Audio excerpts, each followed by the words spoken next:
Hello students, welcome to your biology class. तो आज जो है हमारा क्लास आज मैं जो ले रही हूँ this is for revision of glycolysis and Krebs cycle. क्योंकि मोस्ट ऑफ दी स्टूडेंट्स ने मुझे मैसेज किया कि उन लोगों ने कुछ लोगों ने जूम पे जब क्लास हुआ था वो मिस किया था, कुछ लोगों को सॉल्विंग के टाइम उसका कुछ डिफ़िकल्टी आ रही थी। ठीक है, तो उस हिसाब से फिर मैंने सोचा कि एक बार एक वीडियो बना लेती हूँ ताकि आपको रिविज़न आप करते रहो इसके ऊपर, और अगर आपको कुछ डाउट्स होंगे तो आप मुझे पूछ सकते हो। ठीक है, so today we are going to talk about two cycles of respiration, that is glycolysis and Krebs cycle. Okay, so cellular respiration का ये पार्ट आता है। ठीक है,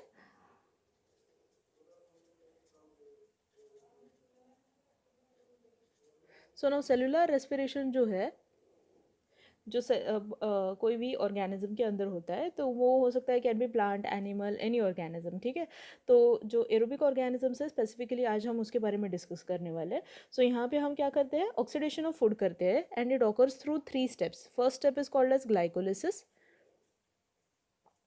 ठीक है, second step is called as Krebs cycle and third step is called as the ETC, electron transport chain. ठीक है, तो ये हो गए इसके 3 स्टेप्स जिसको स्टडी करते हैं हम लोग, that is glycolysis and Krebs cycle along with electron transport chain. ठीक है, तो इसमें से ग्लाइकोलिसिस जो है वो कैसे होता है उसको सबसे पहले आज हम डिस्कस कर लेते हैं। तो ग्लाइकोलिसिस जो है इस पाथवे को हम लोग और एक नाम से जानते हैं, उसको बोलते हैं EMP पाथवे। ठीक है, सो ग्लाइकोलिसिस के पाथवे का नाम है EMP पाथवे, क्योंकि एमडन, मेयरऑफ और पारनास नाम के 3 साइंटिस्ट्स ने इसको जाके बताया था, इसीलिए इसको हम बोलते हैं ग्लाइकोलिसिस को EMP पाथवे भी। ओके, या फिर ग्लाइकोलिसिस। अभी ग्लाइकोलिसिस का मतलब क्या है, ग्लाइको यानी ग्लूकोज, लाइसिस यानी ब्रेकिंग, ग्लूकोज का ब्रेकिंग सबसे पहले यहाँ पे हो रहा है, इसीलिए इसको हम बोलते हैं glycolysis. The site where glycolysis occurs is into cytoplasm.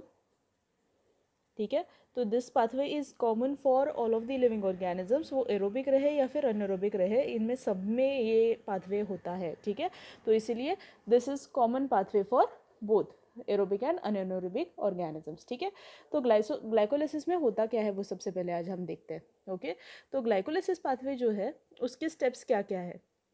सो सबसे पहले हम क्या करते हैं, ग्लूकोज को लेते हैं, ग्लूकोज मॉलिक्यूल।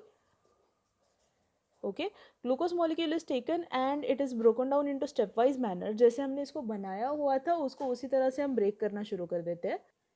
सो जैसे हमने केल्विन साइकिल का साइकिल किया था जिसमें हमने ग्लूकोज बनाते वक्त जो स्टेप्स फॉलो किए थे, सिर्फ इन्हीं स्टेप्स को हम उल्टा फॉलो कर देते हैं और जाके उनमें ब्रेकिंग होता है। ठीक है, तो जैसे फॉर एग्जांपल ग्लूकोज को सबसे पहले हम लेते हैं और उसमें फॉस्फेट इनकॉर्पोरेट किया जाता है and it is converted into fructose.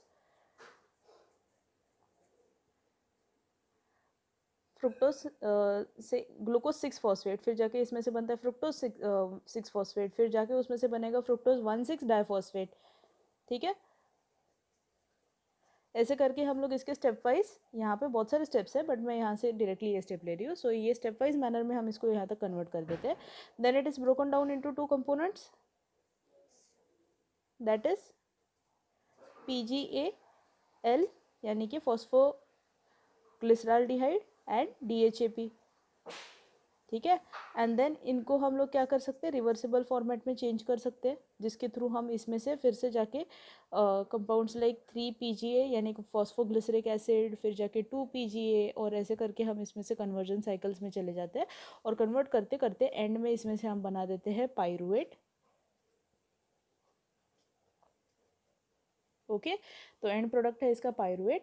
और जैसे जैसे ये साइकिल में चलते जाता है इसमें एक स्टेप में हमें यहाँ पे 2 ATP मिलते हैं।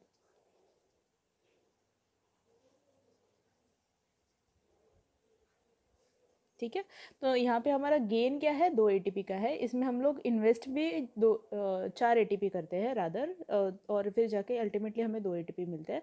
तो ये जाके प्रोसेस जो है उसमें से ATP जनरेशन हो जाता है। ठीक है, तो ये बेसिक पाथवे है जिसमें हमने ग्लूकोज का कन्वर्जन इनटू पायरुवेट किया हुआ है और इसमें 2 एटीपी बनते हैं। तो अगर हम बेसिक रिएक्शन ऑफ रेस्पिरेशन देखते हैं तो एरोबिक हो या फिर अनएरोबिक हो, दोनों में हमने पढ़ा हुआ है कि एटीपी जनरेशन होता है ड्यूरिंग ब्रेकिंग ऑफ पायरुवेट। ठीक है, तो वो 2 एटीपी कहाँ पे बनते हैं, ये ग्लाइकोलिसिस वाले स्टेप में बनते हैं, जहाँ पे हम लोग उसका कन्वर्जन इनटू पायरुवेट करते टाइम 2 एटीपी जनरेट किए जाते हैं। ये रिएक्शन अगर हम देखते हैं तो ग्लूकोज जो होता है इसमें हम जो लेते हैं तो glucose is actually 6 carbon compound.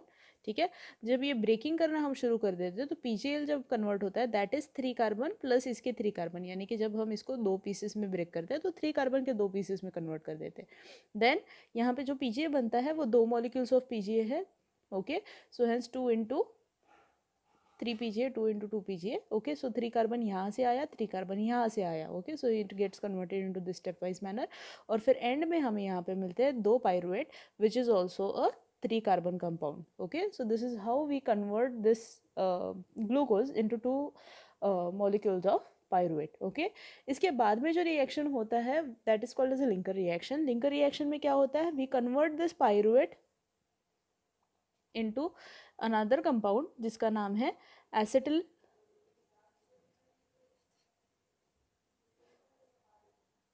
CoA. ठीक है, या फिर एसिटिल ग्रुप में हम इसको डाल देते हैं, बना देते हैं, कन्वर्ट कर देते हैं। और एसिटिल ग्रुप जो है उसको ये कोए नाम का, कोएंजाइम ए नाम का एक सब्सटेंस होता है या फिर एक एंजाइम है जो क्या करता है, इसको कैरी करता है टुवर्ड्स द क्रेब्स साइकिल। ठीक है, तो एसिटिल कोए को हम बना देते हैं फ्रॉम पायरुवेट और जब ये स्टेप में कन्वर्जन हो रहा है of acetyl to pyruvate to acetyl, इस रिएक्शन में एक CO2 निकल जाता है। ठीक है, तो ये जो CO2 निकला हुआ है वो ये 3 कार्बन से निकल रहा है और यहाँ पे जो एसिटिल ग्रुप बन रहा है उसमें 2 कार्बन होते हैं। ठीक है, तो 2 + 1 3। ठीक है, तो 3 कार्बन का एक पायरुवेट था, उसमें से एक बार ब्रेक किया, एक CO2 निकला, वहाँ से एसिटिल एक बन गया जो कि 2 कार्बन का है। फिर से अपने पास एक और पायरुवेट है, उसमें से भी एक CO2 निकालेंगे, फिर से एक एसिटिल ग्रुप में उसमें से निकालेंगे। ठीक है, और इस एसिटिल ग्रुप को हम ऐड कर देते हैं into the cycle which is called as the Krebs cycle. ठीक है, तो अभी हम क्रेब्स साइकिल स्टडी करते हैं। तो अभी एसिटिल ग्रुप को कहाँ ऐड करना है, we have to take it to the Krebs cycle. So acetyl group जो है एसिटिल कोए में से कोए उसमें से निकल जाता है और acetyl it goes and combines with a compound जिसका नाम है ऑक्सैलो एसिटिक एसिड। ठीक है, ऑक्सैलो एसिटिक एसिड जो है वो क्रेब्स साइकिल का कंपोनेंट है। ओके, और ये दोनों कंबाइन हो जाते हैं एक साथ and they give rise to a substance which is called as citric acid. ठीक है, सिट्रेट। ओके, सिट्रेट या फिर साइट्रिक एसिड जब बनता है इसमें से ये स्टेप में, तो ये सिट्रेट जो है यहाँ पे मैं लिख देती हूँ, oxalo acetic acid is a 4 carbon compound, acetyl के 2 कार्बन थे, ये दोनों मिलके सिट्रेट जो बनता है वो 6 कार्बन का बन जाता है। ठीक है, तो ये है first product which is formed during this reaction, that is during the Krebs cycle. Krebs cycle जो था it was firstly given by sir Hans Krebs और इसीलिए इसका नाम भी साइकिल का जो है वो क्रेब्स साइकिल पड़ा। तो सिट्रेट जब बनता है इसीलिए फर्स्ट प्रोडक्ट इसका जो स्टेबल प्रोडक्ट है उसका नाम सिट्रेट है, साइट्रिक एसिड है, इसीलिए इसको हम साइट्रिक एसिड साइकिल भी बोलते हैं। ठीक है, तो जैसे ही इसमें ये साइट्रिक एसिड बनता है, ये साइट्रिक एसिड को हम स्टेप वाइज रिएक्शन में फिर से इसका कन्वर्जन स्टार्ट कर देते हैं। ठीक है, तो साइट्रिक एसिड जैसे बनता है इसमें से ये साइकिल रन होने शुरू हो जाती है और इसमें से स्टेप वाइज में बहुत सारे कंपाउंड्स बनना शुरू हो जाते हैं और स्टेप्स जब हो रही है तब इसमें बीच में यहाँ से एक बार CO2 रिलीज होता है। ठीक है, तो CO2 रिलीज हो गया यानी अपना जो बेसिक जो 2 कार्बन हम लेके आए थे एसिटिल ग्रुप में से, उसमें से एक CO2 निकल गया है। ठीक है, यहाँ पे फिर से एक 5 कार्बन कंपाउंड बन जाता है जिसको भी हम लोग फिर से स्टेप वाइज मैनर में कन्वर्ट करना शुरू कर देते हैं। ठीक है, एंड जैसे जैसे इसका स्टेप वाइज मैनर में कन्वर्जन हो रहा है, then again during one mid step 1 CO2 is released. ठीक है, ऐसे 2 CO2 रिलीज हो जाते हैं एंड अल्टीमेटली इसको हम लोग कन्वर्ट कर देते हैं इनटू दिस प्रोडक्ट जिसका नाम है ऑक्सैलो एसिटिक एसिड। ठीक है, तो साइकिल कंप्लीट हो जाती है, साइकिल फिर से कंप्लीट हो जाती है, एसिटिल को ऑक्सैलो एसिटिक एसिड एक बन जाता है फिर से ताकि एसिटिल ग्रुप आके इसको अटैच हो जाए और फिर से हम लोग सिट्रेट बना के ये साइकिल को रन कर सके। ठीक है, सो दिस साइकिल इसको known as the Krebs cycle. ठीक है। इसके बीच में बनने वाले प्रोडक्ट्स बहुत सारे हैं जो आप क्लास 12th में पढ़ने वाले हो, तो उसका फ़िलहाल तो आपको कुछ ज़रूरत नहीं है। ओके, तो इसमें याद रखने वाली और एक चीज़ क्या है, तो इसमें कुछ जगहों पे हमें NADH2 बनता है, कुछ जगहों पे इसमें FAD बनता है, और एक जगह पे यहाँ पे ATP भी बनता है। ठीक है, तो ये याद रखना आपको ज़रूरी है इसमें। तो यहाँ पे एक स्टेप में हम लोग इसका कन्वर्जन कर देते हैं, यहाँ पे NAD लेते हैं और यहाँ पे NADH2 बना देते हैं। ठीक है, फिर से यहाँ पे एक स्टेप में we convert NAD into NADH2। ठीक है, यहाँ पे एक स्टेप में ADP से ATP बनता है। ठीक है, और यहाँ पे एक स्टेप में FAD से FADH2 बनता है। ठीक है, अभी ये NADH2 जो है, these are quite similar like NADPH2 जो हमने फोटोसिंथेसिस में पढ़ा हुआ है। ठीक है, तो वैसे ही ये NAD और FAD दोनों भी है, और NAD एंड FAD जो है वो ultimately they take part into the electron transport chain and they give rise to ATP formation. ठीक है, तो ये हो गया इसका क्रेब्स साइकिल का स्टेप। यानी कि क्रेब्स साइकिल में मेजरली हमने क्या किया हुआ है, हमने 2 कार्बन जो पाइरुवेट से निकाले थे एसिटिल ग्रुप के फॉर्मेट में, उनको कन्वर्जन में डाल दिया, जहाँ पे हमने NAD बनाया है जगहों पे, कुछ कुछ जगहों पे हमने FAD बनाया है, और फिर जाके हमने एक CO2 यहाँ पे निकाल दिया, एक CO2 यहाँ पे निकाल दिया ब्रेकिंग के टाइम में, और फिर इन स्टेप्स में हमने क्या कर लिया, फिर जनरेशन ऑफ NAD कर लिया, हमने जनरेशन ऑफ ATP कर लिया, जनरेशन ऑफ FAD कर लिया। ठीक है, तो अल्टीमेटली अगर हम नेट गेन देखते हैं तो इसमें हमें बहुत सारा NAD मिला हुआ है, हमें यहाँ पे बहुत सारा FAD मिला हुआ है। ठीक है, तो इसको हम लेके बाद में जाके energy conversion through electron transport chain करते हैं। तो what is electron transport chain, now that we will discuss here. ठीक है, तो इलेक्ट्रॉन ट्रांसपोर्ट चेन जो है वो होता कहाँ पे है, it occurs into the membranes of the mitochondria. ठीक है, तो माइटोकॉन्ड्रिया का स्ट्रक्चर जो आप पढ़ते हो तब आपने उसमें पढ़ा हुआ है कि उसमें एक आउटर मेम्ब्रेन होता है और उसमें एक इनर मेम्ब्रेन होता है ऐसा। ठीक है, जो लूप्ड या फिर फोल्डेड होता है। ठीक है, और ये जो उसका इंटर मेम्ब्रेनस स्पेस है वो होता है। ठीक है, और इसके ऊपर यहाँ पे आपने स्टडी किया हुआ होता है कि इसमें ऐसे कुछ पार्टिकल्स है जिसको हम F1 पार्टिकल्स बोलते हैं, F0 F1 पार्टिकल्स। ठीक है, जो उसके पूरे इनर सरफेस के या फिर इनर मेम्ब्रेन के ऊपर प्रेजेंट होते हैं। तो इसके अंदर कुछ मेम्ब्रेन प्रोटीन्स है, वो ये F0 F1 पार्टिकल और जो इनर इंटरमेम्ब्रेनस स्पेस है, ये सब लोग मिलके totally they take part into electron transport chain. ठीक है, तो वो कैसे होता है वो आपको मैं एक डायग्राम के थ्रू एक्सप्लेन करती हूँ। Okay, so now when you see into this diagram, तो आपको यहाँ पे दिख रहा है कि कुछ मेम्ब्रेन प्रोटीन्स हैं यहाँ पे, ये वाले। ठीक है, और फिर इसमें ये बड़ा सा जो दिख रहा है वो चीज़ है F0 F1 particle, that is called as oxysome. ये एंजाइम है जो ATP कन्वर्जन करता है। ठीक है, और ये बहुत सारे नंबर में प्रेजेंट है, इसीलिए हम लोग माइटोकॉन्ड्रिया को एनर्जी जनरेशन सिस्टम भी बोलते हैं सेल का। ओके, तो उसी ये सेम रीज़न की वजह से। ठीक है, तो क्योंकि उसके पास इतने सारे ऑक्सीजोम्स है जो ATP बनाते हैं। तो इसमें क्या होता है कि जनरली जब भी माइटोकॉन्ड्रिया के अंदर क्रेब्स साइकिल रन हो रहा है उसके मैट्रिक्स में, तब यहाँ पे NADH2 और FADH2 बना हुआ है। ठीक है, तो ये और फिर जाके ग्लाइकोलिसिस के टाइम में भी NADH2 और FADH2 बनता है, सिर्फ NADH2 बनता है, नॉट FADH2। तो वहाँ का NADH2 और फिर अपने क्रेब्स साइकिल का NADH2 और FADH2, इन सबको लेके हम लोग क्या करते हैं, साइटोप्लाज्म मैट्रिक्स जो है अपना माइटोकॉन्ड्रिया का, उसके अंदर ये इलेक्ट्रॉन ट्रांसपोर्ट चेन रन करते हैं। ठीक है, तो इसमें क्या होता है कि ऑक्सीडेटिव डिकार्बोक्सिलेशन होने के बाद जो NADH2 और FADH2 बना हुआ है, ठीक है, उसके हाइड्रोजन्स को हम सबसे पहले ब्रेक कर देते हैं और H+ बना देते हैं। ठीक है, और जैसे ही इसमें से H+ बनता है तो यहाँ से एक इलेक्ट्रॉन भी रिलीज होता है। This electron passes into this chain of proteins which are present on the membrane of inner membrane of the mitochondria। ठीक है, इन प्रोटीन्स को हम लोग कोएंजाइम्स एंड साइटोक्रोम्स बोलते हैं। तो इनको सबको मिलके ये एक चेन बनाता है ऑफ प्रोटीन, जो क्या करते हैं, these are transferring to the, जो अपना ट्रांसफर हो रहा है इलेक्ट्रॉन वहाँ पे हेल्प करते हैं। तो इसीलिए इलेक्ट्रॉन ये सारे प्रोटीन्स के ऊपर जंप कर रहा है, इसीलिए इसको हम लोग इलेक्ट्रॉन ट्रांसपोर्ट चेन भी बोलते हैं। ठीक है, तो ये इवेंट जब हो रहा है तब इसमें से साइमल्टेनियसली क्या होता है, एक H+ जो है वो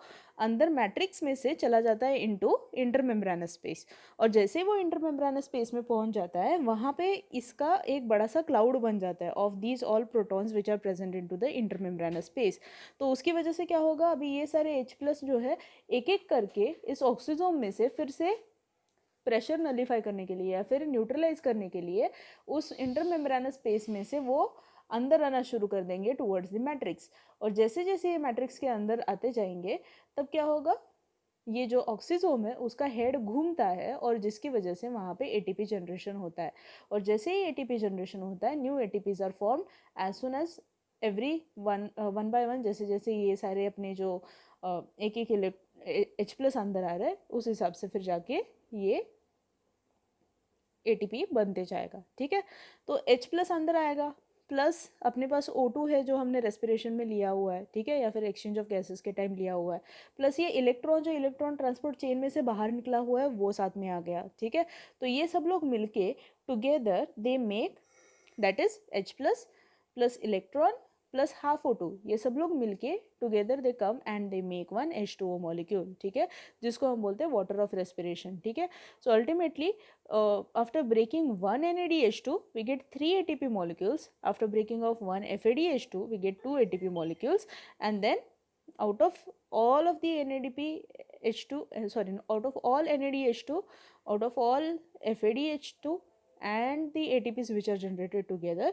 ये सब मिलके नेट गेन जो होता है ATP का दैट इज 38 ATPs। उसमें से 8 ATP ग्लाइकोलिसिस के, उसमें से 6 ATP जो है वो अपने पायरुविक एसिड को कन्वर्ट करते टाइम बनते हैं, और फिर जाके अपने 24 जो है ATP वो क्रेब्स साइकिल से बनते हैं। ठीक है, तो ये सब बने कहाँ पे है, माइटोकॉन्ड्रिया के मैट्रिक्स में बने हुए हैं, और फिर जाके ये this completes the cycle of the Krebs cycle for generation of ATP into aerobic cells. Okay, so I hope आपका ये सारा जो डाउट था वो क्लियर हो गया और क्रेब्स साइकिल आपको समझ में आ गया है। You can use this video for revision and if you have any other doubts then you can ask. Okay, चलो बाय, टेक केयर।